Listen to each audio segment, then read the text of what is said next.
Skull Rock Podcast is brought to you by the generosity of the following companies. The Old Mill Press, publishing beautifully crafted books that illuminate our world. To learn more, visit theoldmillpress.com. And by listeners like you. Hello, this is producer-director Ron Clements, and you are listening to the Skull Rock Podcast. Skull Rock Podcast, where you hear the stories behind the adventures. With your hosts, Aljon Go and Dave Bossert. Welcome to Skull Rock Podcast, the show about all things Disney and pop culture. Every week we take you behind the scenes of some of your favorite Disney films, theme park attractions, performances, books, music, as well as what's streaming, what's in theaters, and what's going on in this universe of entertainment. I'm Aljon Go, musician and longtime Disney, Marvel, Star Wars fan and pop culturist. And you can email me, Aljon, A-L-J-O-N, at skullrockpodcast.com. And I'm Dave Bossert, artist, filmmaker, author, and welcome to the Skull Rock Podcast. If you love Disney and pop culture, please subscribe to the show wherever you get your podcasts. You can also like and follow us on Facebook, X, Instagram, LinkedIn, and YouTube. Yeah. You can also email me at dave@skullrockpodcast.com. Aljon, we've got a packed show, and I can't even believe it's already September. I can't believe it's unreal. Where is the time gone, Dave? I feel like this year has just started. I know it's nuts. This year is flying by. Yeah. We've got a lot to cover, and first and foremost, though, we're going to have a great interview with animation artist Philo Barnhart. Yes. And I've known Philo for decades, so we're excited to have him on. He's a super nice guy, very talented animation artist. So we have an interview coming up with him. I also want to remind all of our listeners about the restored version of The Time Machine and the Puppetoon cartoon screening that's coming up on Saturday, October 5th. And there's two shows, a 2 p.m. and an 8 p.m. So there's a matinee and an evening show. And you can get your tickets at sci-fi.biz. And Aljon's putting that into our show notes. But I just want to keep mentioning that because these are opportunities that come along. They're few and far between, as far as I'm concerned, to see these classic movies on a big screen. And this happens to be in an art house theater in Beverly Hills. So check it out if you can. If you're in the LA area, this is well worth going to see at the Fine Art Theater on Wilshire Boulevard in Beverly Hills. So I wanted to get that out of the way right away. But Aljon, we've got a lot to cover here. We've got mail, we've got stuff we've been watching, we've got Philo's interview coming up. Yeah, not to mention the fact that you had another great week. You ended up meeting up with some old pals this week, did you not? I did. I had lunch with my buddy George Scribner. Yeah. How's George doing? George is doing well. He looks good. George is doing really great. Good. And we had a chance to have a nice lunch. And it's just always great to get out and about and visit with folks. George did the illustrations in Bob Weiss's new book, yes, Ghost Dog, a novel, which is coming. I think it's releasing in October, and we've got an interview with Bob Weiss coming up about his book. I thoroughly recommend this book. I think it's great for the whole family. Of course, inspired by the Haunted Mansion. We're going to talk about that with Bob coming up. But it's great to see George up and about. I mean, did he come by? I thought George was living on the East Coast these days. Is he not in New York? No, but he travels quite a bit. Okay. George is, he goes down to Panama, Trinidad, he's bouncing around all over the place. So what an international man of mystery that George He really is. Everywhere, just like yourself. You're hobnobbing around the globe, meeting up with old friends. And yes, and stay tuned. We're also going to have information about the Animation Y'all Expo. I'm certainly looking forward to this as well. This is going to be happening in Nashville here after the new year. The Bancroft brothers hosting this event, and we're going to be broadcasting live, apparently, doing some live remote action, and our fans are certainly welcome to join us. And this is going to be a great animation expo. I can't wait for this animation y'all event. Yeah, and I'm trying to get Tony and Tom Bancroft onto the show at some point in the next couple months to talk about the expo. I think it's going to be epic. Actually, I think it's close enough to bring a lot of the Canadian animation community down. You've got a great animation community in Georgia, and in Florida. Yes. So I think that there's going to be, and of course, I don't want to not mention the animation mafia in Tennessee. That's right. Well, that's pretty awesome. So I'm looking forward to it for sure. Anyway, we're going to have all that information toward the end of the program. So stay tuned for that. We'll have a link also in our show notes. But, as it stands right now, we do have a long list. In fact, we do have some of this. Skull Rock Podcast answers your email. The mailbag is getting pretty robust. Dave, what do we have here this week? Well, Aljon, I have to say that we have been we've done over 200 shows. Mm-hmm. We've been on air for 4 years doing our podcast. Crazy. And I never thought we'd get this, but then again, I guess I thought we might get kind of an insulting email. You know what? Okay, it takes all kinds. I'm not going to read the whole thing because it does get a little rambling, but we got an email from a listener named Greg. Okay. He says, "Hey guys, overall, I love the podcast. You guys provide awesome interviews, even when Dave is the guest. But I think you should stop commenting on changes in the park or anywhere else for cultural reasons. The latest example is the removal of the Indian encampment in the Peter Pan attraction." They're not removing it; they're changing it, so it's not a removal. And that's just me commenting. The latest example is removal of the Indian encampment in the Peter Pan attraction. At a quick listen, there was nothing wrong with your statement about the Walt Disney World change and upcoming Disneyland change. I agree with your take that Disney should consult with community representatives before making changes like that. I'm not going to read any more because he just starts to spin out. I mean, he could have just ended it there if he wanted to. And the thing I would say, Greg, is thanks for your feedback, though it seems you missed the point. You really did. We're not here to parrot popular opinion or shy away from discussions that might ruffle some feathers, apparently even yours. Your suggestion to avoid any cultural commentary because it might upset someone suggests we better stick to safe topics like maybe the weather, but then even the weather offends some people these days. What we aim to do is entertain and provoke thought here at the Skull Rock Podcast, not echo what is politically correct from one segment of the population or another. As I stated clearly, in my opinion, I think that Disney should consult with whatever ethnic group may be represented before making certain changes. And that goes for the scene of indigenous people in the Peter Pan ride. Further, Greg, when you write a condescending comment labeling me, you immediately invalidate your opinions by showcasing your myopic views. Civil discourse is what we engage in here, not your insulting comments, which really have no place on our podcast. I mean, I think that we can have differing opinions and respect each other for our opinions, but it's just, it's wrong to start calling somebody names. If our approach seems too straightforward for your tastes, well, there's always other places for you to listen to more nuanced takes on cultural topics like those you prefer. And I would just say again that, our podcast is, centers on Disney and pop culture. So I am going to continue to comment on cultural topics because that's part of pop culture.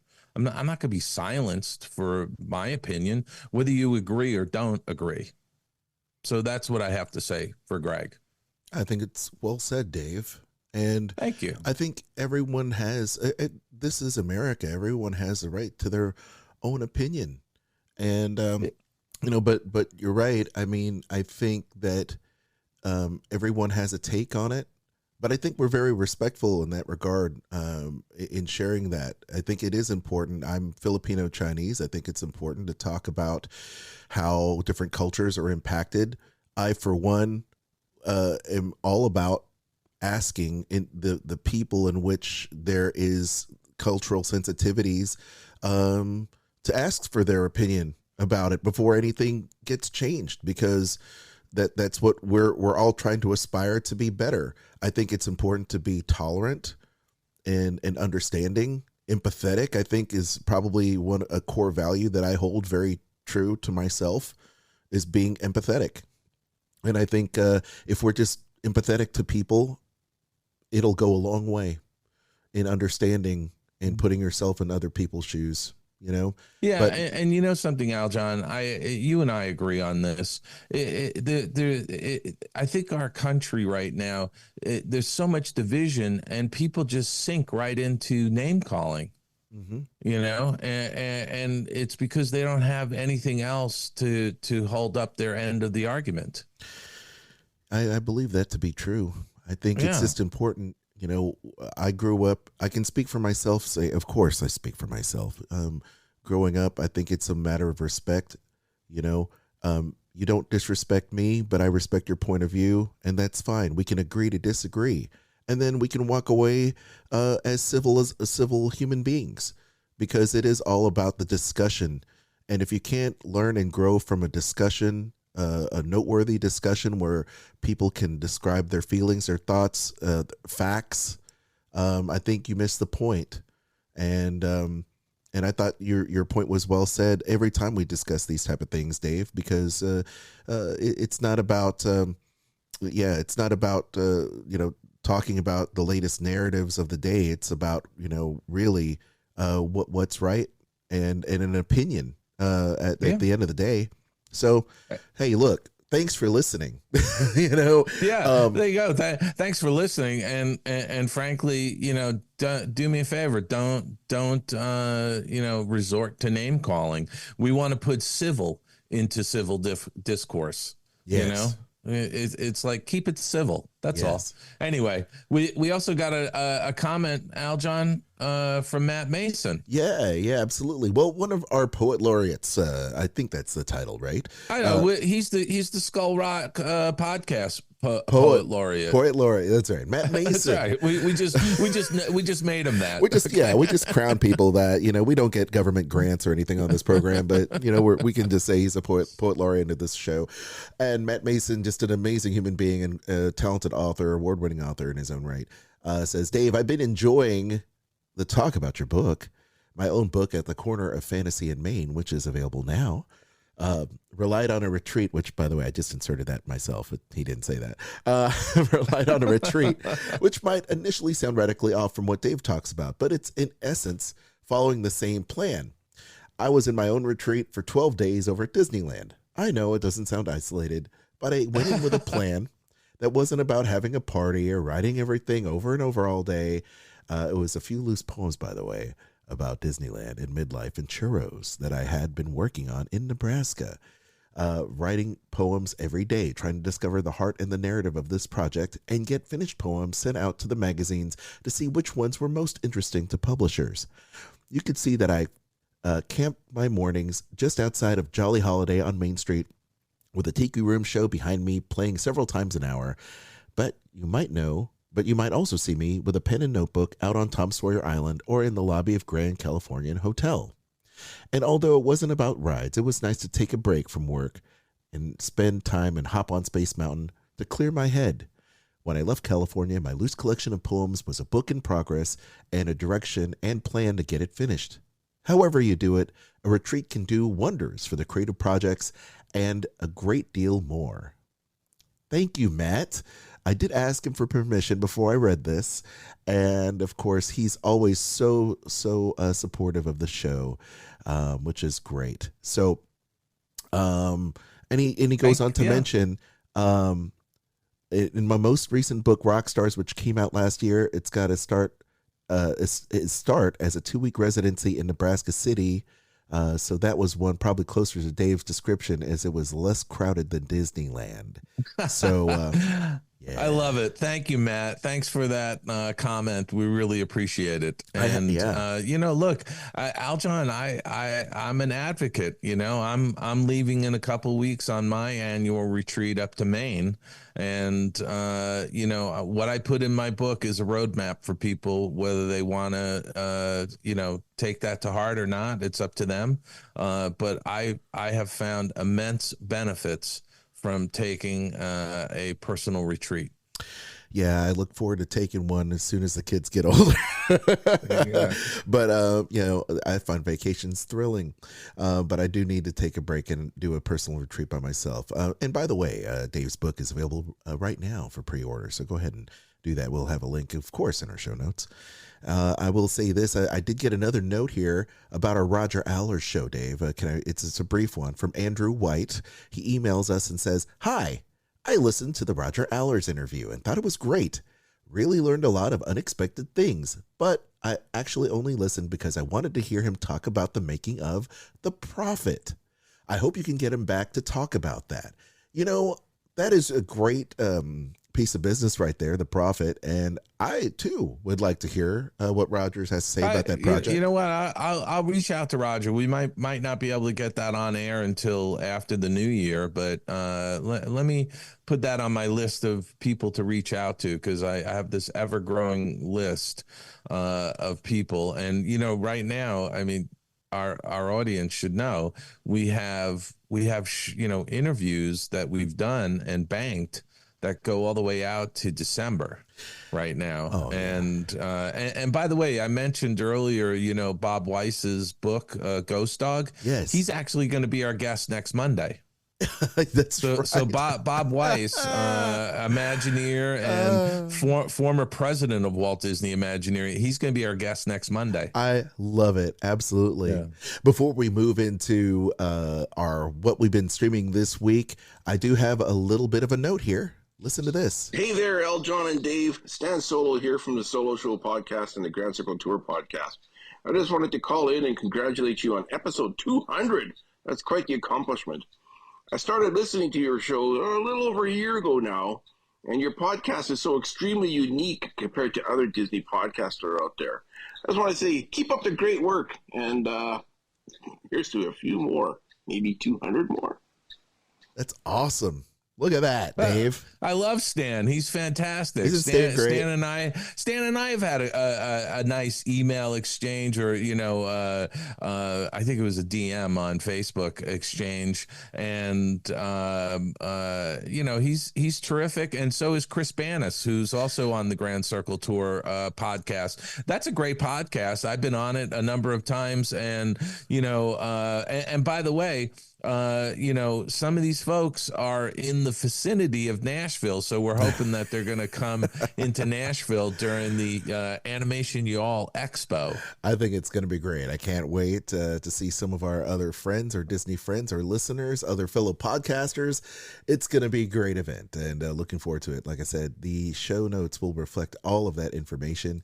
And once again, it is that time of the week where we talk about our picks. What have we been watching this week? What happened to the sound effect with the film going through the sprockets in the projector? I lost it. I'm going to have to redo it. Oh my God, I love that. I know. I'm going to have to sample it from an earlier episode. Ever since my PC had crashed, I had to reload everything and redo a bunch of stuff because I lost a bunch of files, Dave. So I'm going to go back. I'm going to find that film projector and I'm going to put it in there. Okay. All right. Okay. Yes, I live for that film projector sound effect. All right. Now that I know, I'm going to definitely make it a point to recreate it. Okay, so what have I been watching? I've got a couple of movies to talk about before I get into the TV shows. I saw The Crow in the theater, and I saw it in IMAX actually.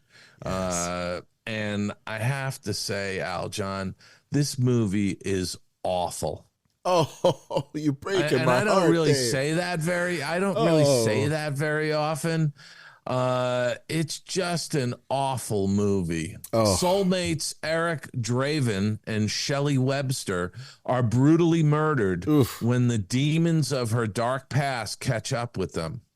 Given the chance to save his true love by sacrificing himself, Draven returns to seek bloody revenge against the killers, traversing the worlds of the living and the dead to put the wrong things right.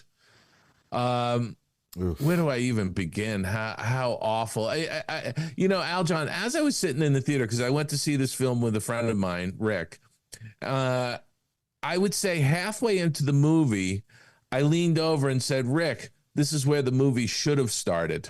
Oh, boy. Right? Oh. The first half of the movie is all of this backstory that is meaningless and useless to the core story. They could have done this backstory in 5 minutes, but they spent half the film. Oh. It's just an awful movie. I think the concept of the crow, there was a lot of in my mind there was a lot to the core part of this story that could have made a really good film. This was directed by Rupert Sanders. And, he's not a terrible director. He did Snow White and the Huntsman. That was a good movie, And I just don't waste your money and don't waste your time when it comes onto a streamer. Oof. Now, that breaks my heart. I love The Crow. I did go to see a movie. For whatever reason, Labor Day weekend was a slow weekend for new movies. Yeah. But there was a movie that came out called Reagan. Yes, I heard about this. Ronald Reagan. Yes. Right? From the glitter of Hollywood to the world stage, Ronald Reagan overcomes the odds to become the 40th president of the United States. I classify this as a docudrama, because they did use actual news footage, throughout this film, but it pretty much covers Reagan's life story, and it does it, I think, in a very interesting way. Dennis Quaid plays Reagan, and this is a movie you don't need to see in the theaters. It's a docudrama that you could watch on television, but I think it's worth watching because there's some, I think, really seminal moments in our history, like the, tearing down of the Berlin Wall, to name one, and how close we may have come to a nuclear war with the Soviet Union. Oh, yeah. And, I think Dennis Quaid does a very good job of being Ronald Reagan. He gets more comfortable, in the latter part of the film. And there were moments, Aljon, where there were shots of Dennis Quaid where you looked at it and you were like, is that Dennis Quaid or is that really Ronald Reagan? It was that good, Yeah. So I think this is a movie that's worth seeing, but you can wait until it comes on a streamer. You don't have to see this in a movie theater. Nice. Before you move on, did you feel like, because I lived through the Reagan era, but I was a kid. Did you feel like it shed any more insights into the personality of Ronald Reagan? Yeah, I think it did. For me, you saw a little bit more of his personal side. What's interesting, early in his career, he was vice president of the Screen Actors Guild, and he had a tussle with Sorrell. Who was who Walt Disney also had a tussle with. Yes. Sorrell was a sort of a goon for and a communist. They labeled him as a communist who was trying to take over the Hollywood unions. And there was that parallel that, he had butted heads with Sorrell the way Walt Disney had butted heads with Sorrell. So there was some interesting early history about the Hollywood unions earlier in the film when when they're focusing on Ronald Reagan's acting career. Yeah. Interesting. But yeah, it's definitely worth, look, put your politics aside, whatever you think about Reagan, this still is a part of American history. And I thought they did a decent job on it. Awesome. So, I did see on the small screen, a show called Parish that stars Giancarlo Esposito. Giancarlo Esposito. Yes. Thank you. He is the actor of the month, the actor du jour, if you will. He's yes, everywhere. He really is. He's everywhere. He's absolutely terrific. This is a 2024 show. Haunted by the violent murder of his son, Gray Parish finds himself thrust into an adrenaline-charged thrill ride through the criminal underworld with no escape. The wrong way may be his only way out. It's a AMC Plus show. I watched that. It's a limited series. I think there was only 6 episodes. I enjoyed this show because I'm a fan of Giancarlo Esposito. I think he's fabulous. He's a great actor. It's shot in New Orleans. And very enjoyable series in my mind. But, again, a limited series. So check that out on AMC Plus if you want to see some good filmmaking. On Acorn TV, which you can see through Prime, Amazon Prime, I watched a show called Finding Joy. A woman finds herself thrust into the limelight when she gets a job filling in for Ireland's most beloved vlogger, Flora the Happy Hunter. This stars Amy Huberman, who, in my opinion, Aljon, is one of the great comedic actresses of Ireland. Okay. She really is. She's a fabulous creator. She's a writer, a producer, and an actress. Her timing is phenomenal. I'm going to say this is a show that's very different from things, I like to watch crime dramas and mysteries and murder thrillers and things like that. This is just a funny, almost sitcom-like show. And Amy Huberman has a fabulous screen presence. She's got excellent comedic timing. You just find yourself bursting out laughing. There's just subtle things. You really have to watch the show because there's subtle things that she does that just make you laugh. So check that out on Acorn, Finding Joy. There's only 2 seasons, but it's absolutely worth. And I think I spoke about her last year because I watched another show she was in, also set in Dublin. This is set in Dublin. There was a show she was in called Striking Out, where she plays an attorney who leaves a high-powered firm to set up her own one-person law firm. And she's just a great actress. Love seeing the scenery in Dublin. The cinematography is wonderful. So check out Finding Joy on Acorn, and if you like that, definitely go watch Striking Out. She's terrific. Nice. And then over on AMC Plus again, I watched part of season 1 of The Gulf. And this is Detective Jess Savage investigates crimes on her home of Wahiki Island, New Zealand, after losing her memory in a car crash that killed her husband. Jeff becomes determined to bring the killer to justice. Beautifully shot down in New Zealand. I just thoroughly have enjoyed the handful of episodes that I've watched. This is, again, a drama series. It's based on a book called Body of Water.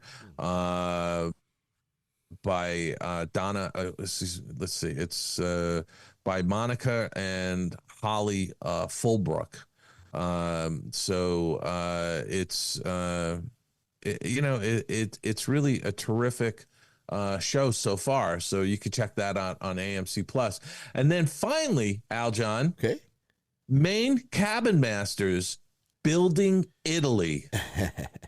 Which is on Max, and I'm a fan of Maine Cabin Masters, but this is sort of a new series. Maine Cabin Masters Building Italy.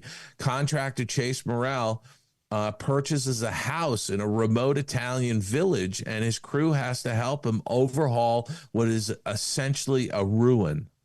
And wow, again, beautiful photography. They're in a beautiful setting, and they're transforming this, 4-story villa, if you will, overlooking the beautiful Italian countryside. We just watched a couple of the episodes so far, but you could check it out on Max. I really like the show a lot. Nice. That's what I've been watching, Aljon. What have you been doing? Well, Dave, I actually went to the Green Day concert. I saw that on your social media feed. I mean, I was envious. I love Green Day. Well, that's great, Dave. I mean, first of all, it's gotten to the point where the bands, when I went to college and everything, are like Rock and Roll Hall of Fame material these days, right? Yes. They've been around now for nearly 30 years. And can you believe that, they're selling out stadiums all over the U.S. The Green Day Saviors Tour came to Nashville. They played the album Dookie, which is their multi-platinum success. Not their first album, but the one that put them on the map. And then American Idiot. They performed both of those albums back to back. It was like 2.5 hours, Dave. I mean, wow. It was insane. The American Idiot album is a fantastic album. Yeah, they've got high energy. They have tons of awesome records. And so not only did they play those two albums in their entirety, but they also played a lot of the other hits in there as well. So they were there supporting the tour were the Smashing Pumpkins, which are amazing. This is the second time I've seen the Pumpkins in a year. It's great.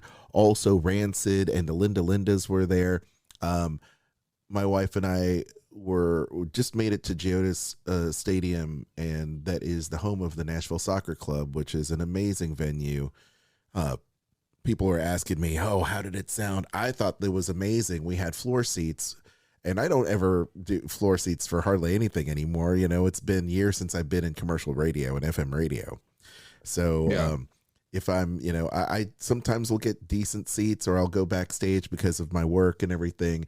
But to be at a stadium tour with all the grand production that they had, and the blow up inflatables and the stuff on stage and the pyro, and I was jumping every time they just shot a flash bomb, and we were so close to the stage, Dave, that when they set off the fire, you could feel it. You could feel the heat, right? You could feel the heat. Yeah. It was certainly hot, and those flamethrowers were going off a lot.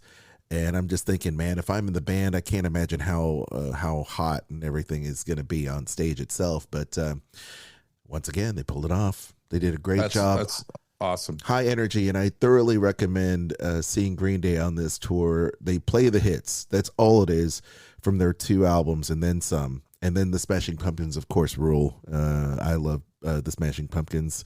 And if you're a fan of Rancid and you love punk rock, the Kings Rancid are out there with the Linda Lindas, great bands.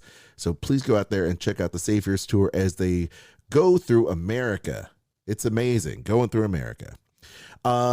Another thing I will briefly mention is the fact that I have been checking out some documentaries on YouTube, and I meant to say this.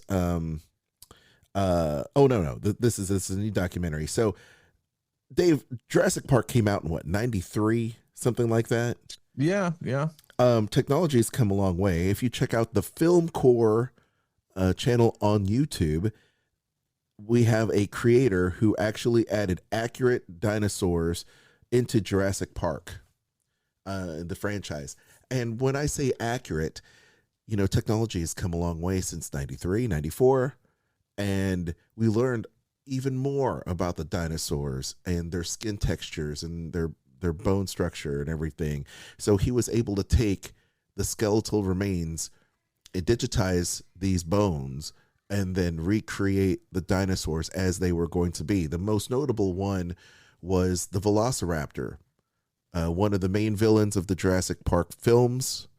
And we know now that the giant raptors that they used to base this out of had feathers and things like that, and kind of like turkey wings and things. So so he put it in there, and I was like, my gosh, this guy in his home did 3D renderings that were so believable that they spend millions and millions of dollars doing this when Steven Spielberg was doing this. Way back when. Now people can do it in their garage. They can do it at home. I was just like blown away. I'm like, and I told Kristen, it's like, this is what real dinosaurs look like. And, I think a lot of people have it in their mind that a T-Rex looks the way it looks in Jurassic Park because of how many millions and millions and millions of people watch Jurassic Park and have it in their minds. It's ingrained in their minds. This is how dinosaurs look. And then you have a guy here on Film Core on YouTube making accurate skins for these dinosaurs. And it's amazing. So I will tell you, go ahead and seek that out, Film Core. And the video's got 9.2 million views. It's pretty rad. So check that out. Anyway, let us know what you've been checking out on in the theater or in streaming, and we'll review it and maybe check it out and talk about it in a future episode. Skull Rock Podcast. This week in Disney and pop culture. 85 years of groundbreaking Marvel storytelling. Dave, can you imagine 85 years of Marvel comics? It's unbelievable. Hard to believe. Last week we celebrated 90 years of Donald Duck. And I told you that the Hot Ones YouTube series had Donald on. It was a human animation interaction, which was funny as all get out. Donald, witty as ever. But I have to tell you that because I'm such a huge Marvel fan, and Marvel has a place in my heart from growing up, checking out the comic book racks of my local, convenience store across the street from my grandma's house, that I have a very soft spot for Marvel comics. And it's hard to believe that it's been 85 years. It's amazing. It really is. The storytelling. Good things last. Yes, good things do tend to last. Classics never die, right? And they never go out of style. And so does Marvel Comics. Check out the brand new trailer that they have there at marvel.com and on the Marvel YouTube page, which is amazing. They revealed a bunch of stuff for the D23 event a few weeks back. But I think it's really cool to see the different comics and stuff that inspired the films and TV shows from I Am Iron Man to Avengers Assemble. These moments are woven throughout popular culture and have created a phenomenon unlike any other. The brand new spot that they have here for this 85th anniversary features archival footage of the iconic Stan Lee, as well as Kevin Feige. Of course, he's the producer and president of Marvel Studios, and those that have brought our favorite heroes to life, such as Disney legend Angela Bassett, Tom Hiddleston, who plays Loki, interwoven with notable scenes from the various films through the MCU, including the latest films and projects like Captain America Brave New World, Daredevil Born Again, Ironheart, and Thunderbolts. So, it showcases the remarkable legacy of the company and excitement for all the groundbreaking storytelling to come. And it's very emotional. It's very cool. And please seek it out. It's cool. Season 35, Dave, of The Simpsons. This is the show that will not die. Nor should it, because every season is fresh, and now Aljon, when you look back on the 35 years of this show, it's become like it's not only a cultural icon, but it's predictive now. It's been predictive of the future. I mean, Lisa Simpson predicted that Donald Trump would be president. It's true. I mean, that's kind of crazy. It's true. Well, they predicted that Disney was going to buy everything, like Marvel and Fox and all this, right? I think exactly. They do that. I mean, they have done it. You stick around long enough, you're going to be able to tell all kinds of stories that will be prescient or whatever you want to call it. But anyway, 35 seasons, of course, of the Emmy award-winning, Annie award-winning, Peabody award-winning comedy. What award haven't they won? Takes Springfield back to Springfield. They has 18 more episodes of fun. I'm sorry, my kids are screaming their ears off if you can hear it. Well, they're excited about 35 years of The Simpsons. They're excited about 35 years of The Simpsons. I'd be screaming too if we weren't on air. There you go. In addition to 35 seasons of The Simpsons, Disney Plus also is the home to The Simpsons movie and 10 shorts featuring the Simpsons family, which are amazing. Please check that out. Speaking of Disney Plus, Dave, Elton John, Never Too Late, from the directors R.J. Cutler and David Furnish, to premiere Friday, December 13th on Disney Plus. Of course, this is a it follows a documentary, or it's a documentary on Elton John as he looks back on his life in the astonishing early days of his 50-year career, in this emotionally charged, intimate, and uplifting full circle journey as he prepares for his final concert in North America at Dodger Stadium, which also was available on Disney Plus, which is amazing. Which I watched live. You watched that live, didn't you? I didn't watch it live. I watched it. I watched it after it initially aired. I had missed the window. Yeah, I watched that live. Yeah, it was crazy. Yeah. I tried, but no dice for me. But I watched it afterwards. But it's great. I'm a huge fan of Elton John. I think he is just a great American songwriter, a great songwriter. He's not American. Well, Bernie is. Bernie is. That's right. Yeah. And he made, and let's face it, Elton John cut his teeth here in LA, in the Troubadour and different places like that. So yes, I mean, might as well, right? But yes, so check that out. Mark your calendars. It's going to have a limited theatrical run November 15th, just for award season in the US and the UK. So keep that in mind. And of course, check out this original documentary as it drops Friday, December 13th on Disney Plus. I'm looking forward to this. I'm a huge Elton John fan. So am I. I mean, again, he's one of those iconic rock stars. Oh, yeah, absolutely. Without question. He's one of the people, anytime you think of rock stars and you think of the outrageous outfits and everything, he's the one that comes up for sure. Lego and Pixar Bricktoons catches up with fan favorite Pixar characters. Look for a new season or new series to launch September 4th. And we're just right around the corner here for this. But the new trailer and images for Lego Pixar Bricktoons has been released. It's a brand new series of shorts featuring classic Pixar characters, where you can join your favorite Lego Pixar characters for all new adventures. You can sing along with Miguel in the Land of the Dead, help Merida find her brothers through a very rocky situation. You see what I did there? And you can take an epic field trip with Nemo, Marlin, and Dory. And you can watch the Parr family of Incredibles save the neighborhood from Syndrome. And you can also join Mater as he prepares Lightning McQueen for his next big race. So if you're familiar with Lego type films and shorts, of course, they are done in the Lego style. So you can see that if you're a fan of the Lego Batman or the Lego movies or the Avengers Lego stuff, it's all very much in that Lego style. So they're all Legos come to life. Bricktoons. Disney will buy Lego at some point. It's why not? Why not? It's great stuff. All right. Speaking of Lego, we have this directed by the Oscar-winning documentarian Morgan Neville. The film employs Lego animation to tell a story of a quickly brilliant musical artist. This is Telluride Piece by Piece about Pharrell. So yeah, so this is premiering in Telluride at the Telluride Film Festival. Yes. The title of the film is Piece by Piece, and again, it's Lego animation telling Pharrell Williams' story. It's interesting. I watched the trailer for this. It's pretty fantastic. And I think it's going to be one of these films that's going to kind of push the boundaries at the Academy, because it's a documentary, but it's also animation. I love it. I love the idea because it's something about Legos. And it's a funny phenomenon, this whole thing about Legos, because adults are so into it.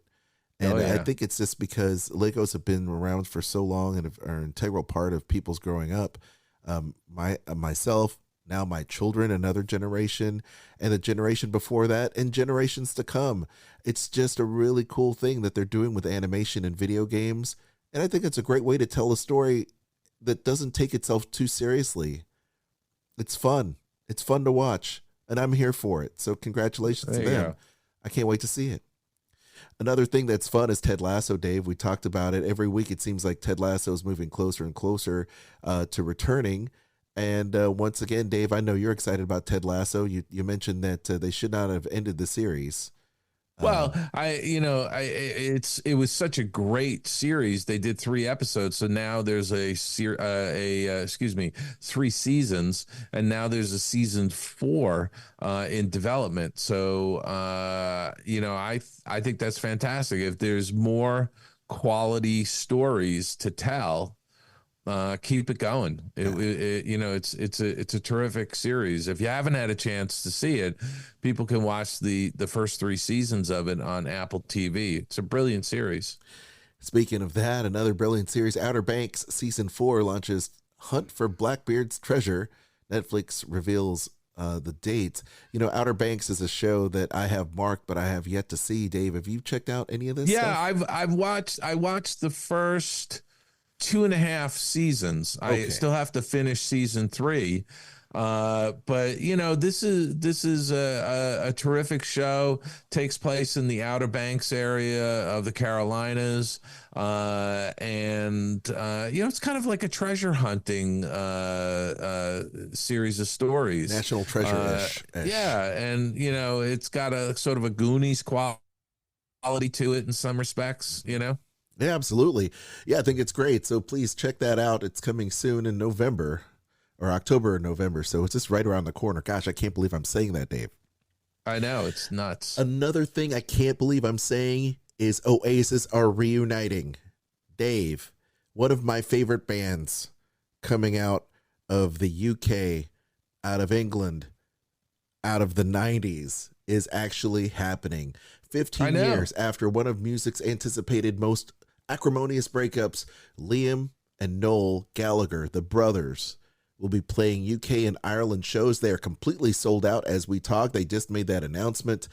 Earlier this week, they were teasing in the Oasis font on Noel Gallagher's page and Liam Gallagher's page that there was something happening. And we had all thought that it could possibly be a tease for a reunion show. We didn't know it was going to be an entire tour. But once again, tickets went on sale.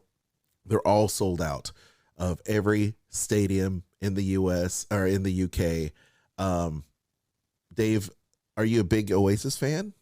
Yeah, I am.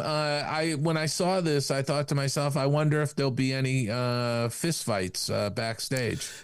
That's a big thing, right? Are the brothers? Listen. I was in a band with my brother for many years. We started our musical journey together as kids. We were in bands together all throughout college and beyond, and we fought all the time. How many fist fights did you have? A few.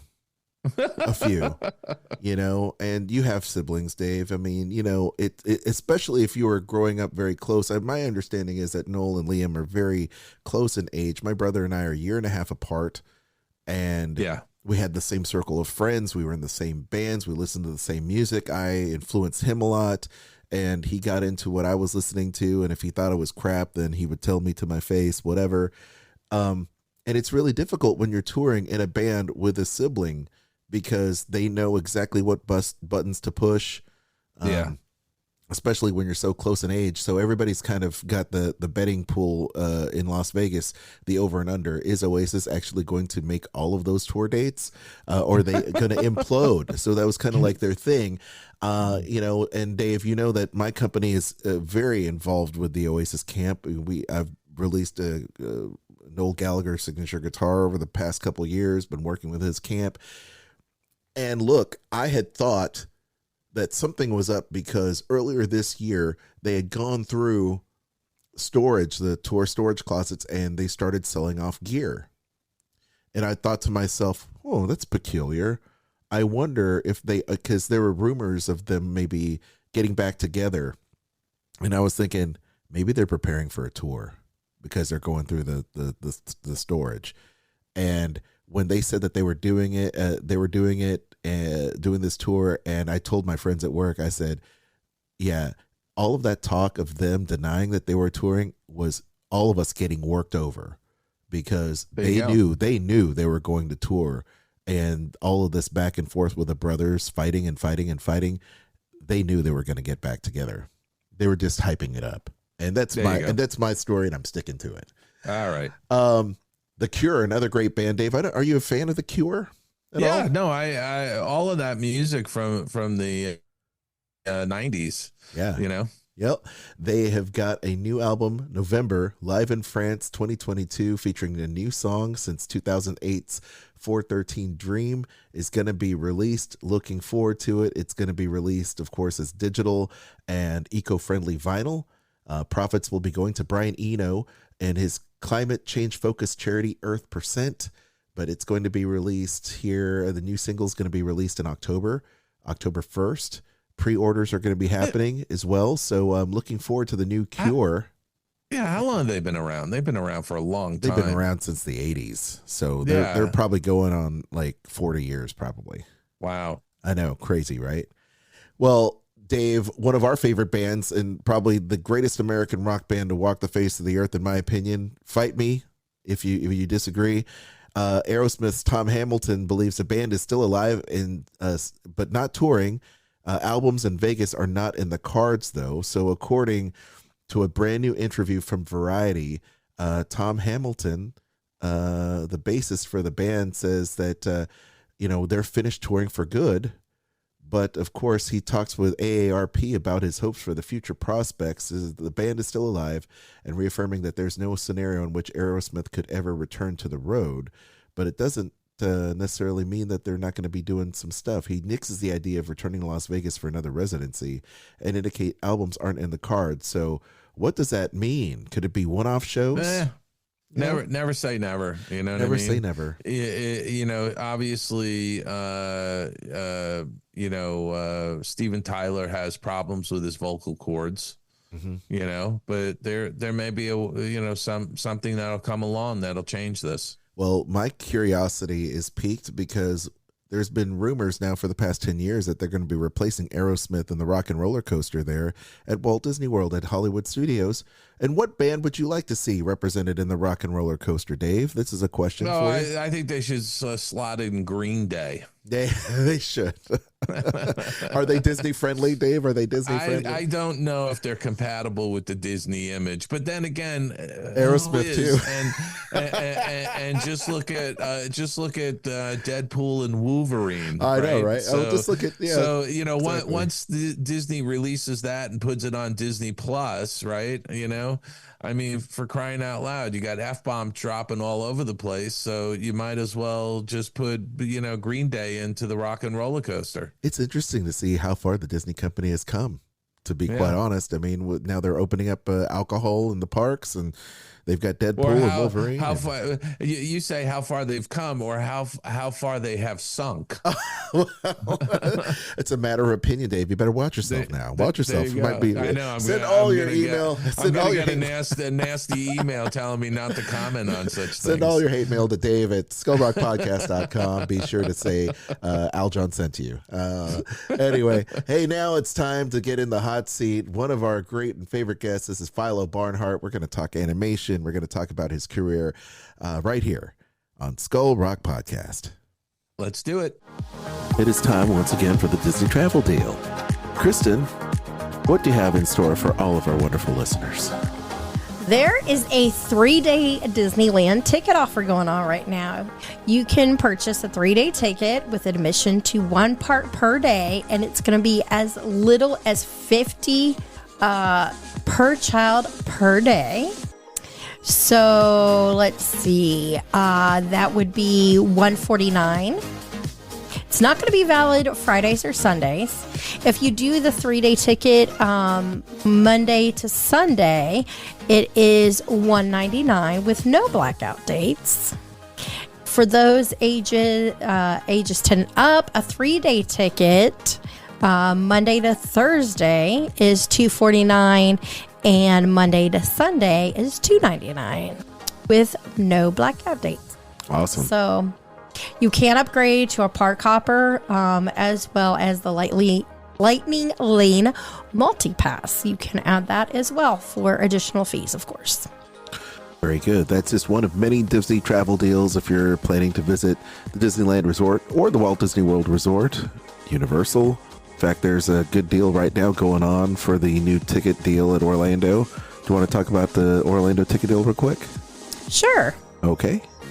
Let's see. Scroll down for me. What? I don't have it here. I realize that now. Okay. The Florida Unlimited Days ticket will give you access to Universal Studios as well as Islands of Adventure for an unlimited number of days now through December 18th of 2024.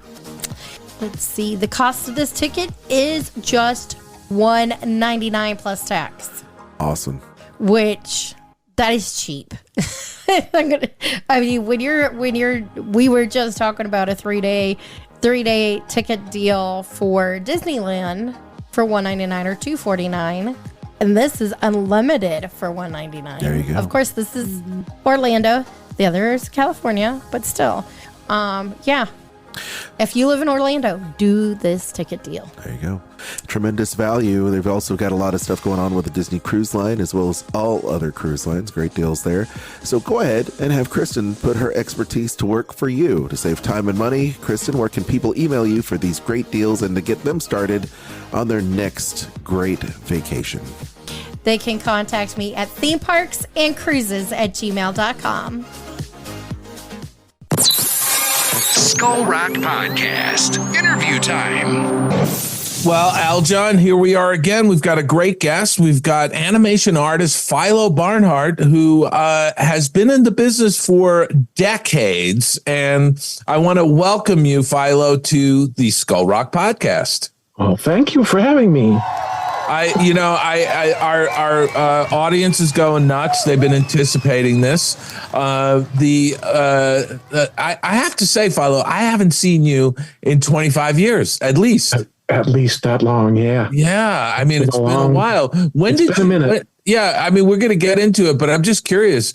When did you leave Los Angeles? That would have been in 2008. Oh, yeah. Okay. So you've been gone a while. All right. So I always ask our guests who have been in the animation industry the same question to kick it off. How did you get involved in animation? Oh, it was a roundabout way, even though my parents met at Disney in 1944. And what did they do? Mom was in ink and paint because that's the only work they would provide for ladies back then, with rare exceptions like Mary Blair, or, Retta Scott, or some of the people that moved into other departments like animation and concepting the movies themselves. But most of the women were relegated to ink and paint. So she was a very fine watercolorist, but she accepted the work gladly because the war was raging and, nobody knew what tomorrow was going to bring. So my dad served for a while in Chile during the war, and he was caught sleepwalking and was honorably discharged because he was in charge of training people to use anti-aircraft guns and coast artillery. So he was a good shot, a crack shot, I guess. And now you said sent him back to Iowa. Yeah. So, but you said your parents met at Disney. What was your dad doing at Disney? He started as a in-betweener. Okay. Which was pretty much the entry-level business when you and I were in the thick of things. Right. Eventually he became a layout artist. Well, that was many years later, but because Walt Disney asked him what he really wanted to do, and he says, I think I want to be a scenic artist. So that fit in real well. But they met in 1944. That was the year he got there. Mom had already been there since 1942. And when she was hired, she was exactly 22 years old. So wow. They were youngsters. Yeah. And, my dad wasn't much older, maybe 5 or 6 years older. And how long did they work at the studio for? Well, Mom at that time only worked till about 1946. And she was expecting my first brother, Rio, who's now, I think he's like 76 or something. Wow. Yeah, we're moving on. Yeah. But at the time, she had to leave, of course, and go start our family. So her last project would have been a Song of the South. Oh, wow. And they met while they were making Three Caballeros. That was their first film. And how long did your dad stay at Disney? He was there close to 30 years. Yeah. Wow. I believe his very last project was Bed Knobs and Broomsticks. Okay. I think they gave him freelance a little bit after that. I'm curious. He went to Hanna-Barbera after that, and that's and he was where I got my start. And how long did he run at Hanna-Barbera for? Oh, he was there a long time, from about 1972 or so till he retired, till 1989. Yeah. Well. Yeah. And I'm curious because the last picture your mom worked on was Song of the South. Did you ever talk to her about Song of the South? Yeah. She really enjoyed that. She thought the characters were really wonderful, and the colors. Mary Blair her stamp is all over that film. Yeah, he was a family friend, and on occasion, she came to our dinner, our house for dinner. I'm getting it backwards. Our house for dinner. And frequently they had friends from the studio over for dinner. So sure. I got to meet a lot of these people outside the studio, which was fun. But she's loved working on that film. She started up in the business again in around 1963 when we were all older, could fend for ourselves a bit. And she went back to work, starting with Filmation, I believe, and to Patty Freeling, and then Hanna-Barbera again. And was she always doing ink and paint, or did she move into other departments? No, she stuck with ink and paint. She was one of the best people in the business. Yeah. Those people were amazing. How could they could paint these cells in record time, Yeah. Them.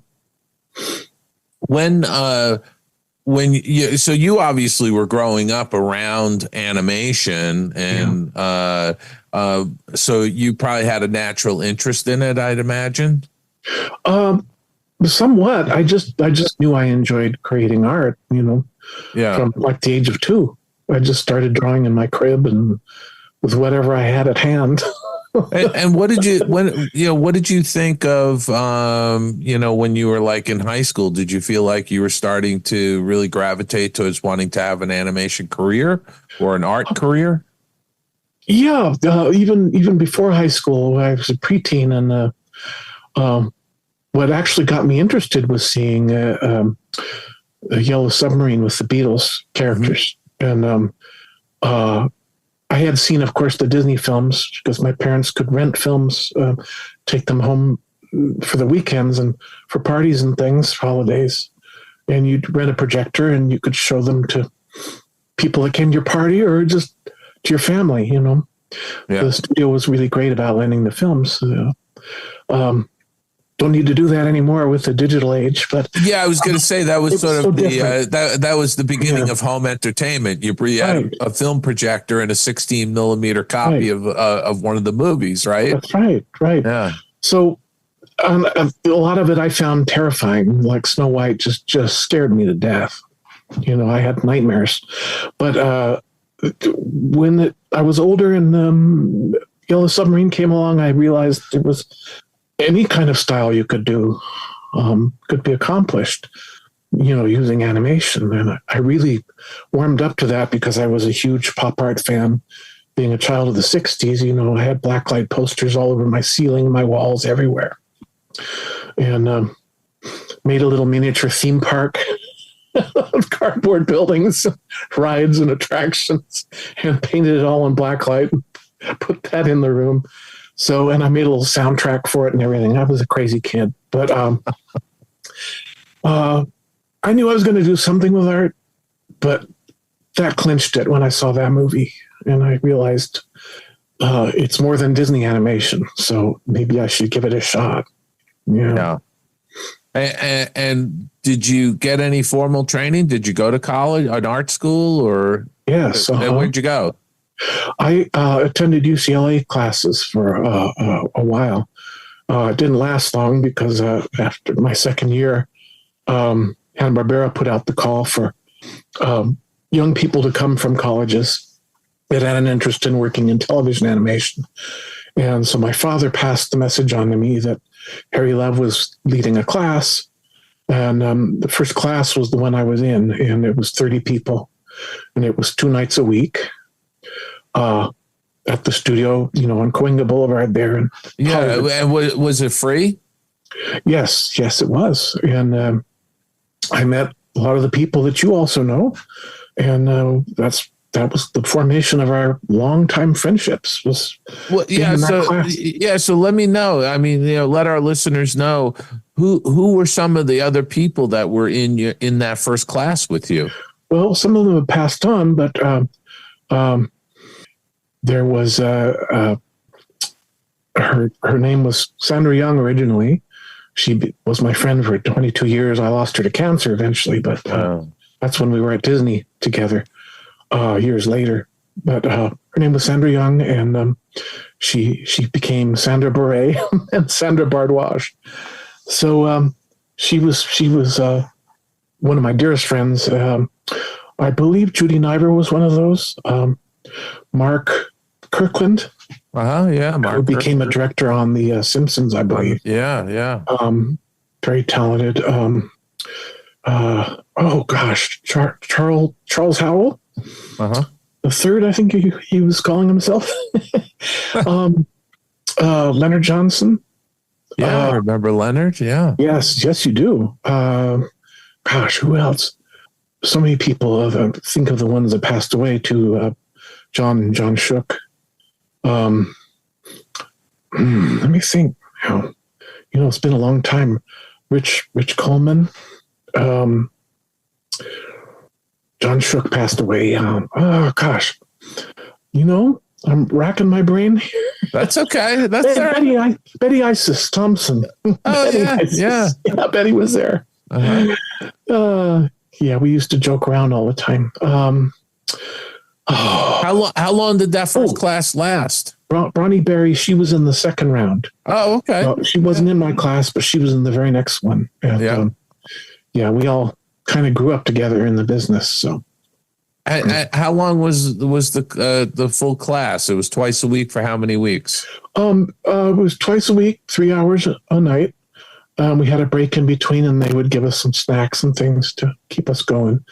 And that went on for, might have been just a month or two. I don't think it was very long, just enough to get a handle on how in-betweening works.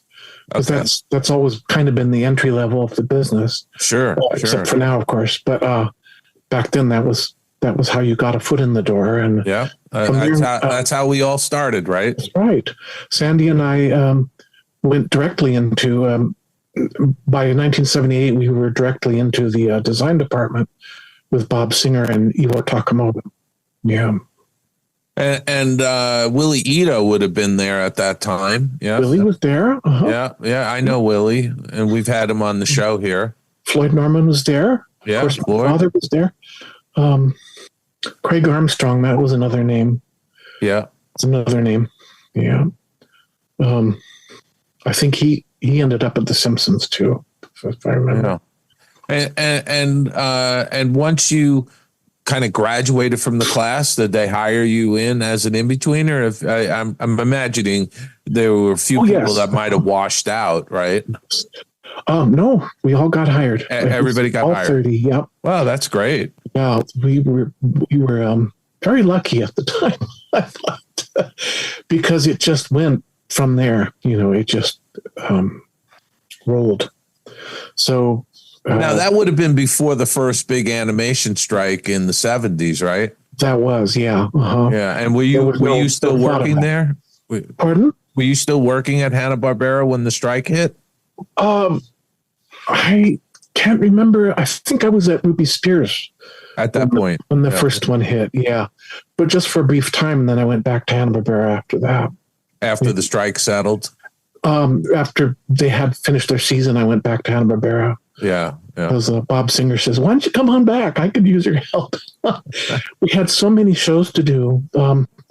That first season when we got hired, we were all put to work on Super Friends. I think it was season 5 by then. That was 1977. Yeah.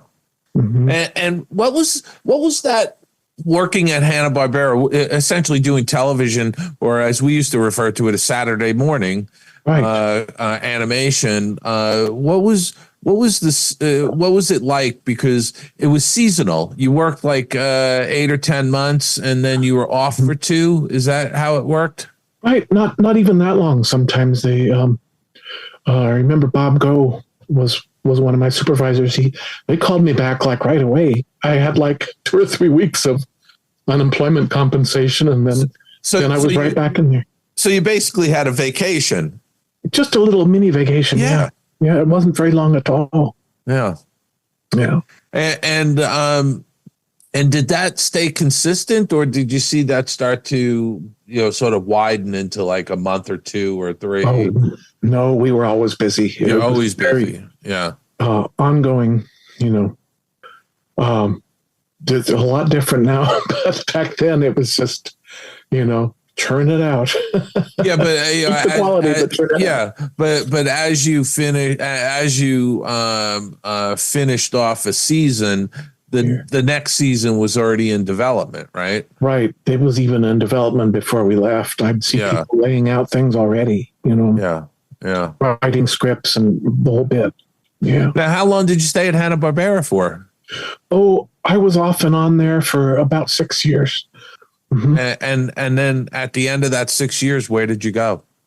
After that, during that time, I went to Disney and worked on Winnie the Pooh? No, I'm getting ahead of myself. I did some work at Paramount on Star Trek: The Motion Picture. I did work at Ruby Spears in the interim, and also then I started at Don Bluth Studio when they left to set up their own. Oh, so you worked. You went to work on Secret of NIMH. Yeah, in 1980. The first feature. Just before that, I was working on Heidi's Song, the last feature that Hanna-Barbera put out. They had another one that was after that called Rock Odyssey, but it never got completed. Right. So, I was right after Star Trek. I went back to Hanna-Barbera, worked on Heidi's Song, and then got the word that Don had left Disney with some of the animators that made Banjo the Woodpile Cat with him. The film that they were Yeah. To relearn some of the techniques that had been fallen by the wayside over the years. Did you know Don before when he was at Disney or no? But my father did, because they were working on Sleeping Beauty. Okay. Don was like 18 years old when he was working. When he started working on it. Yeah. And so when Don set up the studio to do Secret of Nim, you went over and he knew you, or not yet. He knew who you were. You were the son probably of. Knew who my father was, but he never met me. Yeah. So I met them all the first time. When I went in to take my test, and that was amazing, because suddenly I was doing animation that I hadn't tried before. So I was trying my best in between those things. You were doing full animation. Yeah, full animation, not the limited kind for television. Yeah. So it was a whole different ball game, and I thought I better learn right quick how things move. And I did my best, but John Pomeroy calls and says, "We love your line quality, and we love what you did with the scene. There's only one thing I want you to be aware of, and that's that things move in arcs. Everything moves in an arc and not in parallel lines." And I said, I would never have thought of that, because I just didn't know to look for it. So he demonstrated by, making his arm move in an arc. And I said, okay. You can do a parallel line that makes you look like a robot, Yeah. Especially if you're making a character walk and profile. If they're just, moving in a parallel line, there's no arcs. Yeah. Did he have you go back into the scene? No, they just said, if you're willing to work with us on, perfecting that idea, we'd love to have you start. How's like Monday or whatever. I said, I just have to tell my supervisor I'm leaving to go to Tom Bluth. So he wasn't too happy, but I remember Leonard Johnson told me later that he says, I got him calmed down. So I said, this is a wonderful opportunity for Philo. Please don't be angry with him. His name was John Borzema. And how was it working on The Secret of Nim with Don and John and Gary? That was a trip. A trip, because I learned an awful lot, pretty fast. And I'd like to say we breezed through it, but it was a difficult picture to make, because we were doing everything painstakingly, keeping the things as on model as we could, and that takes a lot of work. Sure. Very labor intensive. I think Secret of Nim is the pinnacle of Don Bluth's career. I think it's his favorite. Yeah, it's absolutely a beautiful film. Yeah. And for whatever reason, they never really achieved that sort of level after that. And I don't know if it was because of the budgets or I think it had a lot to do with the original core of people just over time. Yeah. Because the feeling wasn't there anymore. So, that happens at a lot of places. Sure. But overall, you had a good experience. You didn't. Yeah. And where was the studio for Secret of Nim? Was that in Studio City? That was in Studio City on Ventura Boulevard. It took me about 10 minutes to walk there from Agnes and Moore Park, where I lived in Studio City. So I just would walk down the alley and down the street, and I was there. I was going to say it was the building on Ventura Boulevard, right? It was on Ventura Boulevard. Yeah. The blue tile roof. Blue tiles, and the twin building in front housed a Cabaret Tehran restaurant. Yes, I remember that. Eastern food. Yeah. Did you ever go there with us to eat food? I never ate there, but I remember the place, and my first gig was at the Bluth studio that was in that building, but it was after Nim. I worked on Dragon's Lair and Space Ace. Before they went belly up. Yeah. Did you work on those? Yes. You did. Yeah. And I did some voices for some of the incidental creatures and things. Yeah. That's awesome. I didn't know that. Queen of Hearts in the second Dragon's Lair. Okay. The time warp one that we did. Yeah, it was her voice. Stop that bouncing. Off So- with the head. When they went bankrupt, what did you do? Well, then I went to work with a subsidiary of Disney's, Rick Reinhardt, Winnie the Pooh and a Day for Eeyore. Okay. And then when that was done, I actually went back to Bluth for a while and was helping John clean up his storyboards for a possible couple of features. Yeah. One was a Dragon's Lair feature back then, and the other one was The Little Blue Whale, which had been written by Robert Towne, who wrote the Chinatown movie, Jack Nicholson. And that was going to be a sweet movie, but it never got going. And then right after that, I returned to Hanna-Barbera for a little bit, and with Bob Singer, and did more models for TV shows. And then from there, it was the Black Cauldron. Our paths crossed again. The last 9 months of Black Cauldron. You remember that well. Yeah, because that was my first picture at Disney. We still had a backlot to walk around in. That's right. That's right. Yeah, yeah. And Joe Ranft, the big funny guy that we lost, he was there still. And Mike Giamo, all those people, they were so much fun. And the commissary still was the same, and they hadn't moved things around on the lot yet. Yeah, and I was going to say, so you would have remembered the studio lot from your childhood, because I'm imagining you went to the lot a few times, right? Quite a few times, to have lunch with my dad there and have lunch and whatnot. Yeah. I walked there from our house on Fairview Street, which was just up from NBC. I used to speak English. NBC Studios. Yeah. That was our neighborhood, and it just took me a few minutes to walk up there and eat lunch with him, and then I came on home. Wow. Yeah. Wow, that must have been a treat. Yeah. Well, I loved seeing my dad working. Yeah. And I met all his roommates over the years. Sylvia Romer was one of them. Oh, yeah. She was Sylvia Cobb. Yeah, she had married Bernie Mattinson at some point. I think that was another Sylvia. Yeah. But the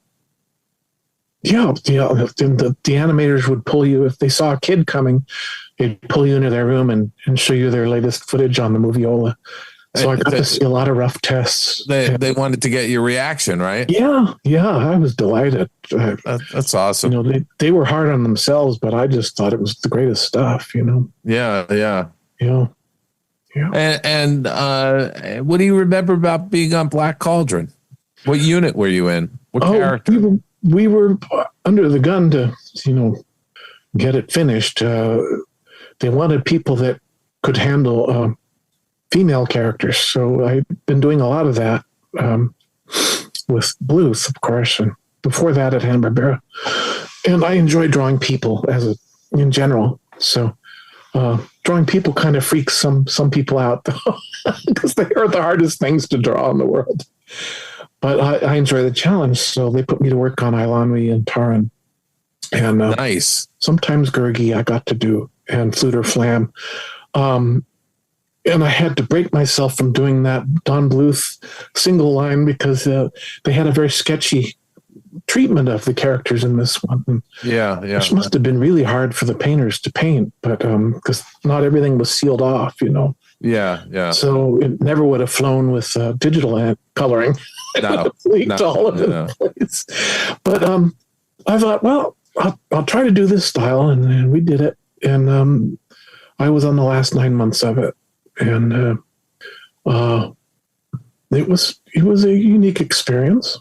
I got to meet a lot of the people that I still know. Again, you always meet people everywhere you go. Sure. But Don Hahn became my friend at that time. He was pretty much in charge of what we were doing there. Well, he was the production manager on Black Cauldron. Yeah. So I got to know him there, and I don't know if you remember Ron Rocha. If that's what Ron. And I met George Sakara. Joe Morris in the Joe Morris closet. Supply Yeah, it was interesting to see Joe Morris's head pop up in Cranium Command out in Epcot Center. I used a lot of people that I knew as heads, and they flip open their head and you see their brain. I think it was all animated, of course. Sure, I said, "There's Joe Morris." I couldn't stop laughing. But yeah, we were in 1D1, which was a notorious room because it belonged to Milt Kahl for many years. And there were stains all over the walls where he'd hurled things in a fit of pique. He had a notorious bad temper, but he loved my father. They were good friends, probably because they were both practical jokers at the studio. But there we were in Jesus Cortez and George Sakara and myself sharing one room, and Larry White and Sean Keller, I believe they were in that hallway too. Yeah. Yeah. There was a lot of zaniness going on. Phil Young, he was there in that hallway also. Yeah, Phil. Yeah, I miss Phil. He was a good guy. Yeah. And at the end of Black Cauldron, were you part of the big layoff that happened? Yes. Yeah. So George said he was going to go apply with Filmation. George Sakara, would I be interested in going too? And so I believe we both went there and applied with Bruce Strock, who was supervising the assistant animators on the first one they were doing, which was Pinocchio and the Emperor of the Night. They had set up their own feature division, and they were going to make Disney sequels, sort of like. They had their own design, of course, own style. So we just went right to work out there. It was a long schlep every day to get out there. It was way in out in Woodland Hills. Woodland Hills, yeah. It was a long way. Yeah. Yeah. And how long did you stay at Filmation? I was there through both of the movies they were able to do. Snow White, Happily Ever After was the next one. And it was kind of problematic. The studio was going through like a takeover or something at the time. Anyway, they did close their doors for forever at that point. Yeah. Mike Peraza called me from Disney. This was in 87 when I was helping John Howley, who was the director of the Snow White film. Yeah. Jeff Patch was there doing the editing. Yeah. And I'd met Jeff at Don Bluth before that. And a lot of us shadowed each other everywhere we went. You know that. Well, I mean, the industry is fairly close knit, so people, it is. You're pulling your friends and acquaintances, into projects to get stuff done. Yeah, right. So he was having me. It wasn't exactly checking, but I was reanimating or redoing the bits of scenes that weren't working, so that they could get them in ink and paint and just get the picture done. And so I was kept on. It was weird because it was like working in a ghost town. That huge building was empty except for me and John and Jeff Patch and a couple other people. I can't remember who now. And that was for Happily Ever After or Pinocchio and the Emperor? And we kept the building pretty much dark because there was no reason to keep all the lights on anymore. Yeah. So here I am in my cube surrounded by darkness with a couple of lights. It's like something out of a movie. It was weird. But Michael Peraza called me. And I'd met him just before Cauldron. He was a friend of Leonard Johnson's. And they'd gone to, I believe, CalArts together. And he said, "Yeah, I heard things wound up there." And I said, "Yep, that's right." He said, "How would you like to bring your stuff in and show John and Ron? Because they've got this great mermaid project that I'm on." And I said, "Oh, sure. I love that story. I love anything to do with the sea, So I used to draw mermaids when I was a little kid. Yeah. So I went in and they played me parts of the soundtrack that Howard Ashman and Alan Menken had written. And I said, wow, this is the film I've always wanted to make because nobody's making fairy tales with music of that caliber anymore. Yeah. They were making kind of serious, dark kinds of movies. And the only music was like a narrator singing, or something to further the story that way. But then these songs were an integral part of the story too. They weren't just tagged on; they were part of the thing. Well, it was musical theater. They brought musical theater into animation. That's exactly what it is. So each of the songs was really just propelling the story. Right, and that's the best kind of way, best kind of thing to do. So I said, okay, where do I sign up? So I got the word a few days later that as soon as I exited Filmation, I could come right over. So October 29th, 1987, over to Disney I went. By then they were moved to the facility on Sonora, but our trailers were set up for us to work on Mermaid across the street from there. Yeah, in the sort of in the parking lot at Imagineering. Right, exactly. Yeah, they had set up a complex of double wides. Right, that's exactly what they were. Mark Tyndall and I used to just goof off all the time in there. Well, not all the time. We got work done, but Tim Disney was in there with us, and Rob Minkoff and I started working together right away because they weren't ready for me to start on Ariel yet. Yeah. Until Dan Haskett joined us from New York. So he and his wife Karen were getting ready to leave New York and come out. But in the meantime, Rob says, well, I can use your help on Ursula. So we started hammering her out some rough scenes, and that's how it all started. And what else do you remember about Little Mermaid? Oh, all kinds of things. Well, do tell. Probably one of the last, so we could blow off some steam after spending all day, under the labor-intensive qualities of making animation. You know what that's like. Yeah. So, but it was a ball because I got to meet a lot of the voice people, and just by accident, sometimes you'd be out in the lobby, and that was certainly the case with Pat Carroll. How was she? Oh, a lot of fun. Yeah. Takes a really sweet person to play a bad one. And she gave me some great insights into how she saw the character, and she was there to re-record the sequence because the way it was originally, it looked better on paper, but by the time we did the Leica reel, the storyboard reel, it just wasn't working out. She was screaming at Ariel right off the bat, and too much histrionics right off the bat. So they called her back in. They reworked the whole thing. It was the first sequence we accomplished, on the film.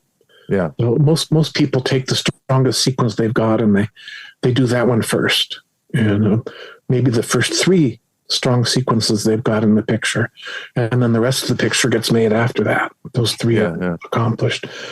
So I know for Glenn, it was Part of Your World. He worked his life away on that one.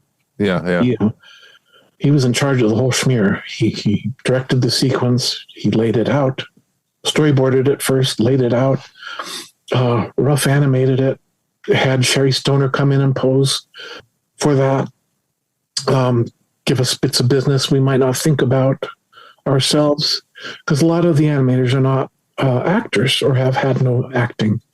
So Don Bluth always stressed that it was a good idea to get some acting in, if you wanted to become an animator, because you're basically giving a performance with a pencil. Right. Not yourself. Yeah. You did some acting, didn't you? I did all through school. And were you doing like stage plays and things like that? Yeah. A lot of the time it was stagecraft for me, but I was actually on stage for a few things. Yeah. And at the end of Mermaid, what did you go on to? You stayed at Disney for a little bit, didn't you? I had the opportunity to go to Florida and help get the studio started out there at what was then called Disney MGM. I think it's Disney Hollywood, Florida now. Yeah. And even that's not there anymore. I mean, the building we were in. It's there, but it's empty. Right. It's they're using it as office space, I think, now. Right. And which is heartbreaking because it was alive back then. Yeah, no, it was a functioning animation studio. Yeah. What did you do down in when you went down there? The first project, roller coaster? The Roller Coaster Rabbit. Yeah, the first one we did, and then that was also the last one, I believe, that we painted by hand. Yeah, that would have corresponded with Little Mermaid. Right. That was the last one. Which was the last hand painted cells on a feature. Right. But I had been called in by the people that were developing caps. They were running it by a lot of the artists in the studio when we were still on Mermaid. Yeah. And what they showed me was tests they'd done of Oliver and Company, and they would have the very same test in ink and paint, real paint, and then they would have tests in the new cap system, and we couldn't tell them apart. So they knew they were on the right track. Yeah. But they wanted to test it out on us first, and then by the time we got to Florida, they had a computer system set up in there too. Yeah. They gradually built it up, and then again they ran it by us. Said, "What do you think of this?" And they were able to do multiplane type effects and everything without having the camera set up. Right. So it was amazing. It was all compositing in the computer. I'm just curious. Were you?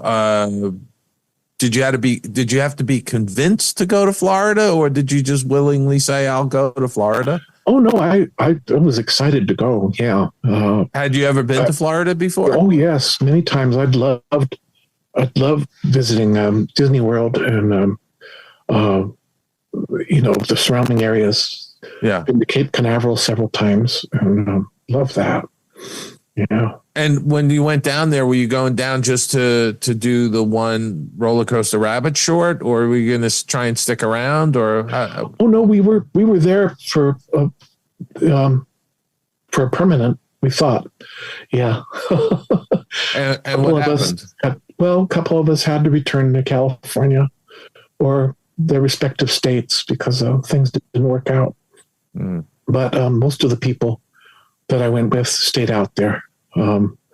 But Jane Bonnet and myself and Susan Gall and Dave Stevens, Rob Minkoff was out there when we were doing Roller Coaster Rabbit. And, he directed. And Mark Wallace. We all ended up going back to California. Yeah. So, yeah. And what did you work on when you got back to California? I went directly into consumer products. Oh, you did. Yeah. So you left. You left animation. Yes. And I spent about another 11 years in consumer products. Consumer products. Yeah, I started in publishing. Then by 95, I was in the rest of consumer products, where you did all the toys and apparel, household. And what were you actually doing when you got into consumer? Were you doing still drawings, particular poses for merchandise? Well, we would start a portfolio up for every property, including the classic films. We were constantly renewing the style guides and things by fresh artwork. And there's a huge library available of that stuff now. And back then we were still hand inking things, but eventually they started using digital for that also. Sure. And that freed us up a lot. You still had to make corrections on faces and things because they would get a little wonky even with the digital, inking. Yeah. But it went a lot faster, and we had to turn out a lot of product, and we would design the binders that the style guides would come in, and those would go out to, licensees, yeah, and with four color only charts, and then full color charts, and whatever they needed that they could find in that guide for whatever kind of product they were working up that was a Disney product. Yeah. And when you went into consumer products, was that just because an opportunity presented itself? Were you done with animation at that point, or? Well, it was a question of well, I really don't want to leave the company, but my options were nil out there because they killed my contract over a misunderstanding, pretty much. But I was working just week to week, and I said, this isn't what I thought it was going to be. So by the time we did Beauty and the Beast, I was getting a little bit unhappy and unsatisfied with my work, and people weren't being as friendly as they used to be. So I said, right. You know what, Philo, you ought to give Russell Schroeder a call, because he told you before he left to go run the, publishing department. To give him a call, things fell apart. So I called him on the Disney tie line and said, "Hi, Russell, it's Philo. Things are falling apart. Help." And he said, "Come on over." He said, "Well, here's what you do. You Xerox what you think are your best samples from over the years. Doesn't have to be all Disney, but a lot of it was, because that's what I was doing." Sure. But I tried to pick some of my costume sketches that I'd done just for fun, things I thought would be nice for people to see, and then Xeroxed them. I had like a phone book size stack, which I sent to him, and he calls me right away and says, "I'm going to have to weed this out. Let me just select what I think they're going to like to see in professional staffing, and I'll get right back to you." And that's what he did. And he got it down to like a third of what I gave him. Oh, that's all right. Less is more. They moved sometimes. me back there. Yeah. Those were expensive moves back then. It was like $15,000 to move a person. So you came back to Los Angeles permanently, right? And I got the same coordinator that had moved me out of California. Oh, wow! Her name was Cherry Thomas. I remember her well. She had a Southern accent that was charming. Sweet lady, and she was my coordinator for moving out there, and then she was my coordinator for moving back. By then she was in Florida too. She says, "Well, darling, it didn't work out for you." And I said, "No, I'm sorry." She says, "I am too. I thought it was going to be, the best for you." She says, "Well, I'm glad I got to be your coordinator again." Well, it did work out for the best for you, because they ultimately shut down the animation studio in Orlando. Right. And when they did that, you were still working at Consumer Products. I was for a little while longer. I finally bought the Disney farm in 2003. But I had a good run. And what happened? You got laid off because? Yeah, we were just laid off. They were just cutting back. It was just cutbacks or downsizing. That's basically what it was throughout the entire department. So, and so that's 2003. Yeah, 17 of us went first, and then I think there was another 20 after that. Wow. Yeah. So they started cutting people like crazy. Yeah, and then what did you do? Well, I was without work for a while, but I had a 401k that I had to eventually, just roll over and start using so I could live. Yeah. But I was looking around for all kinds of work. There really wasn't any hand-drawn animation anymore. Yeah, that's sort of around the time where a lot of the hand-drawn artists were being let go from the studio, and Walt Disney Animation Studios changed over to doing digital pictures. Right. Well, Florida was they were all let go in 2002, and right. Yeah. I thought, well, it may only be a short time before the artists that are here that still draw by hand are going to be let go, and sure enough, that started. So, yeah. And so from there, what did you do? I applied for all kinds of things, including working in like Michael's Arts and Crafts store and things like that. Yeah. Some of the people were kind of ruthless because they said, "Yeah, we put your resume in a file, all right, the circular file." I said, "Wow, that's really not necessary, folks." Wow. But I was getting kind of turned off to what was going on in California. So eventually I ran out of money and out of options. And the man that had offered me work in 2004, which I didn't go for at the time, was Tom Hignite in Wisconsin, where I am now, in Richfield, Wisconsin. It's like farmland way up northern part. And he was a home builder that was interested in making his own film. And I didn't initially go, but he had to let all his people go too, which was sad. But he heard I was homeless and so on. He found me through the Actors You weren't Fund. you weren't actually homeless. Yeah, the last 3 months of 2008, I was. Yeah, I'd been evicted from my home. In Los Angeles? Mm-hmm. Were you living in your car? Yeah, for the last 3 months. But I hooked up with the Actors Fund for Everyone. Yeah. Because there were a lot of layoffs going on industry-wide. And I was one of the only animators that went in there every Monday morning to have meetings with them on what kind of work we could possibly pick up now that we were, on the bricks. And Wow. I was luckier than most because Tom found me on the system and said, "Why don't you come and stay in our? We have an in-law suite in our office, which is also our home. The building they have, it's a huge building." And I said, "That would be just wonderful. Thank you. And we'll give you work to do." And so I actually rejuvenated his interest in doing the feature again. So I started splitting my day between working in the home building business with him and his people and going down to the basement. And there was a studio across from where I was living down there. Just walked a few feet the other direction, and there were still all the desks that the people there were using at the time. And I started trying to animate some of these things and made a new friend at MyAd, where I ended up teaching for 4 years. Nice. So I was splitting my time between Tom and Milwaukee.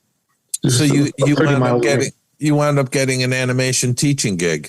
I did animation 1, the basics of animation, and a lot of my students went on to actually get into the industry or into interactive books and things like that required animation. And I met Sam Drake, and Sam and I worked on the things for Tom. Sam is a brilliant editor and animator, and he went to CalArts too, and he ended up out here. So he's still out here.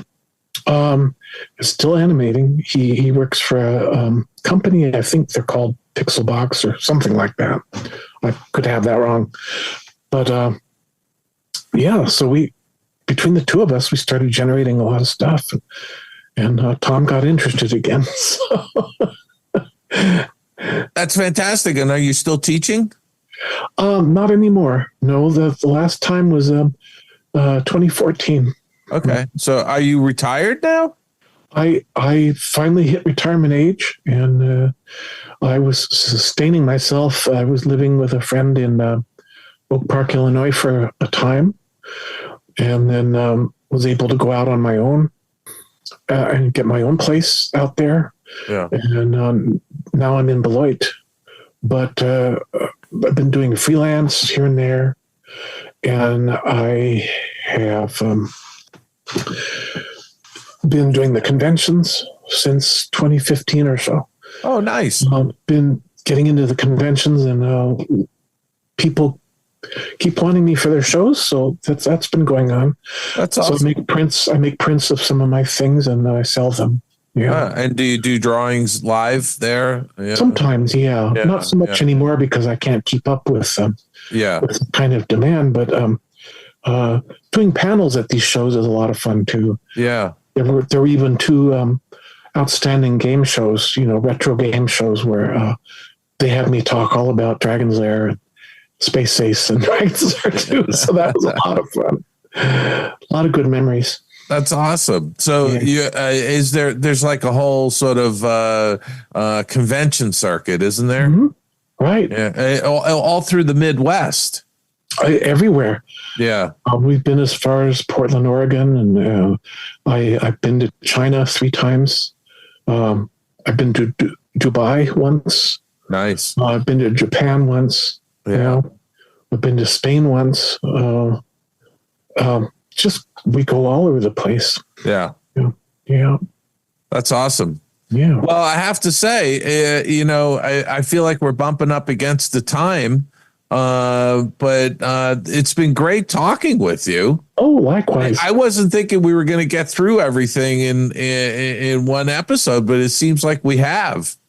Yeah. Well, the actual doing of it was a lot longer. Yeah. Talking about it goes a lot faster. It does. But you know what? It's so great to see you, Philo. And it's great having you on the Skull Rock podcast. You look great. Thank you. I appreciate that. Yeah. But thank you very much for being on the show. And I want to keep in touch, see what you're up to in the future. Yes, well, we're on Facebook together now, so that's it. That'll be great. All right, Philo. Thank you so much for being on the Skull Rock podcast. Thank you. Hey, this is Animator Director Chris Bailey, and you're listening to the Skull Rock podcast. Your attention, please. Now loading on track number 1 for a trip around Walt Disney's Magic Kingdom. Skull Rock Podcast. All aboard. Your Main Street to the world of Disney. Wow, Philo's great dude. Philo Barnhart, artist extraordinaire, and once again another great interview on Skull Rock Podcast. Yeah, it was a good interview. It was also a bit surprising, some of the things he talked about. Sure, I have to say, and it's like I was so surprised that he said he was living in his car for a period of time, and I'm so glad that things have turned for him and he's back on his feet. But wow, that was kind of shocking to hear. We hear all of these stories of artists getting laid off from work and how it's affecting them during the dark days, and I'm glad that he was able to pull the nose up and do it. And I feel like if anyone is having a hard time, and our friends, and you miss the signs as a friend, you miss the signs that these people are struggling, please reach out to these people. And if you're struggling, reach out to your friends, because, I know that during the pandemic, things were really, really difficult for people. And I had a friend reach out to me and she was hurting. And even though we're fostering our children, I did mention that you had a place with me if you wanted to, but you've got to change some things in order to come into my house. And, I never heard back from that person, but I knew that I felt like my wife and I brought this up with her. It's like, I felt like we needed to do something to help. And there are people out there that are willing to help. And I'm just glad that Philo was able to pull the nose up and is thriving today. So congratulations. Absolutely. You're not alone out there. You're with us. And thank you so much for being part of this community of Skull Rock Podcast, because man, oh man, do we just love bringing you this show for free every single week. And of course, we want you to subscribe to us on every podcast platform. You might just have one that's your favorite, but just subscribe to all of them, including YouTube, which is new. So please do that. Thanks to our listeners for making this show happen, and all of you that won and reached back out to us for Dave's new book. Awesome. So they're getting mailed out. They're getting mailed out. As we get people's addresses, the books are going out to them. Absolutely. Be sure to follow us on all social platforms: Facebook, X, LinkedIn. Dave and I are both on there. Instagram. You can check out our entire vault of shows over the past 4 years at skullrockpodcast.com. Send us those emails, Dave or Aljon at skullrockpodcast.com. We've got links on how you can donate to the show. Our tip jar is always open. We would appreciate that. It certainly will help us out. But most importantly, leave us those 5-star reviews if you think we deserve it. We really do appreciate that. Follow me on Instagram at AljonGo. And you can also check out my other podcasts that I host on Sorcerer Radio Network. And thanks to Sorcerer Radio Network, I'll give them an up at srsounds.com. Check out Dining at Disney podcast with 2 shows every week at diningatdisney.com. Dave? Well, I'm going to mention the Animation Y'all Expo. I'm going to keep repeating this for the next couple of months. It's February 21st to the 23rd. It's in Nashville. I'm going to be there. Aljon's going to be there. There's a whole bunch of people coming to this. So mark your calendars. That's going to be an awesome event. Also, my book, Find Your Happy Place, the 8-Step Guide to Boosting Your Creativity Through a Personal Retreat, which I talked about on last week's show. You can get an author signed copy. They're available right now at theoldmillpress.com. And that's like, you know, a week and a half before it officially releases. Also, Steve Anderson's new book, Disney In Between, The Lost Years, 1966 to 1986. Fantastic book. It is probably the authoritative volume on that 20-year period from when Walt Disney died to the reemergence of the company under Eisner, Wells, and Katzenberg. Yeah. So check that out. And of course, you can always go to my website, davidbossert.com. You can see there's a whole bunch of free content there, and there's free stuff you can write away for. And with that, Aljon, I'm going to say, go out, have a fantastic week. Be good to one another, and we'll see you back here next week, right here on the Skull Rock Podcast.